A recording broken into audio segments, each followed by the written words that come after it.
Hi guys, so I want to talk about the story that led me to quit my office administration job in August 2017 and to take the leap to attend Wichita State full time in pursuit of opening an endometriosis center.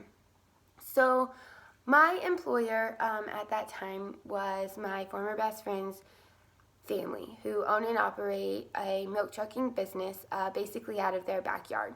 So their milk trucking company had grown from just the father driving a single truck to about a fleet of 65-ish drivers. Two of those women are female. Excuse me. And their four kids were involved at a leadership capacity, and then they had other operational employees, including myself. So the family had put in a lot of hard work, stressful seasons, that led to the growth of their livelihood. And I was excited to learn all that I could in terms of what it takes to grow a successful small business, because I knew that I eventually wanted to open my own business. And this would lead to a lot of transferable skills, even though I didn't know what I wanted to open. So I first started in the fall of 2015, and at this point I was living with this said friend who had seen me miss days of work previous before I had an endometriosis pain management plan. So the first 6 or 7 months of working for this milk trucking company were great. I was good at my job. I was healthy. The staff was impressed by my ability to learn and adapt quickly. And then the endometriosis management plan that I was utilizing stopped working. So, just stopped working basically. I had to pick up the number of times I saw my physical therapist. I started seeing other medical professionals in hopes of developing some kind of new management plan, as much as I could that did not interfere with work hours. But as my number of doctor visits steadily increased, so did my employer's frustrations. And not only did I have to start scheduling appointments during work hours, but my productivity at work started declining. A single bad week led to a horrible week and a recovery week to 2 recovery weeks, and before I knew it, I only had a few good days of the month. And all this pain was just wearing me out to the point that I no longer saw my friends on the weekends. I no longer worked on these projects that I had started when I felt well. And by the winter of 2016, I was completely dependent on pain prescription to get to work, to make it through work. This cut out my mental clarity. So this also caused a lot of fatigue, which made it really hard to get to work on time, let alone make it through the entire workday. And all of this is happening in a fairly patriarchal and male-dominated work environment. It is a trucking company.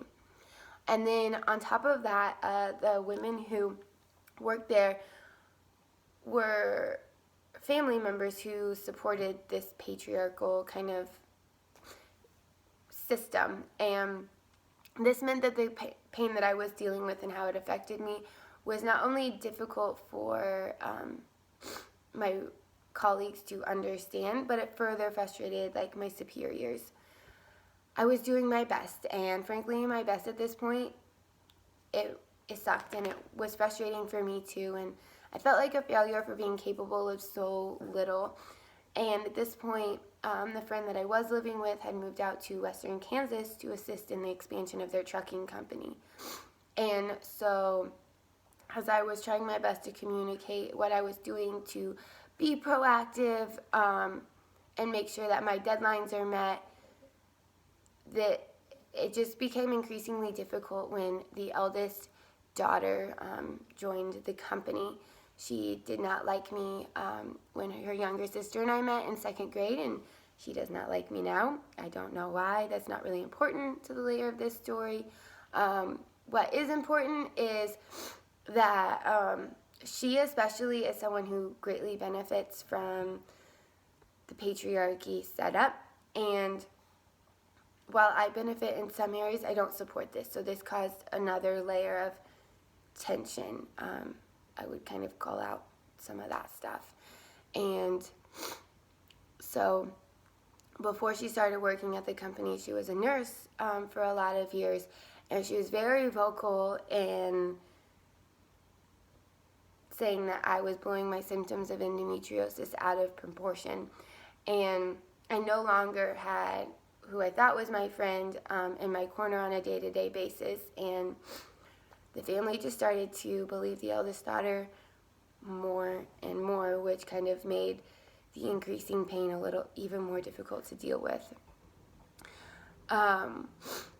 So in February 2017, my pain prescription could no longer be legally filled, and it was devastating. And really the only thing that my employers cared about was the fact that it looked like I was becoming addicted to opioids.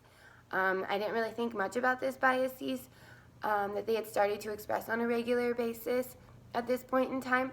I was just worried about filling out paperwork and basically begging my family members for financial help to make a trip to Seattle to have my endometriosis removed by one of the only pelvic and intestinal endometriosis excision specialists in the country.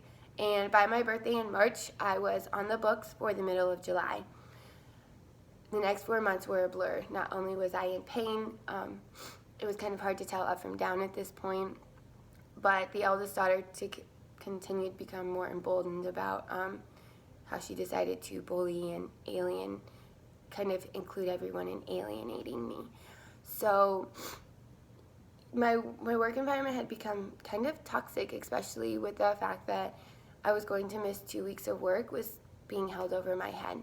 Fast forward to July 17 of 2017, probably the best Monday ever. I woke up after 4 hours of being under anesthetic, and I had felt better than I had in 2 years. And I returned to work exactly 2 weeks later. I kicked butt on my first day back. It felt great to catch up on everything that had been piled on my desk. I was able to walk around. I had mental clarity. It just felt good to feel good. And even though I was still sore from having multiple chunks of tissue removed from my abdominal cavity, I was doing as much as I could to prove that the Bailey who started working for them in 2015 was back. And I hadn't realized like how much I exerted my body on my first day of back. And even though I went to bed really, really early that night, I ended up showing up an hour late to work on my second day back, and understandably this frustrated my employers. I worked diligently all day, and the only break I took was in the afternoon to check some of the messages that had come in on my phone, like my mom checking in on me, those kinds of things. And the eldest daughter saw this as her opportunity to publicly bully me in front of the whole office. But this time around, I felt well enough to stand up for myself and the fact that I get a short break in the afternoon just like everyone else. And I mean, I literally had surgery 2 weeks ago, and I'm kicking butt. So for this, she called me a bitch with her mom standing literally 15 feet away. I turned around and I gave my 2 weeks of notice right then and there. So my employer did come to talk to me later that week, and she was attempting to like get me to rescind my resignation, but this attempt was based in the fact that her daughter was right because I was late on my second day back from work, so she was validated, and that my employer was really only worried that I had an opioid addiction despite not using any pain medication really since flying back from surgery.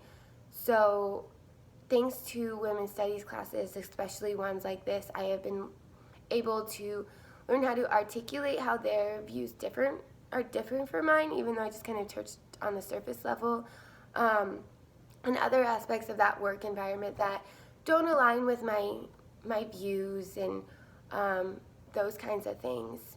And being able to take this experience and know how to move forward. So that is my story. Thank you.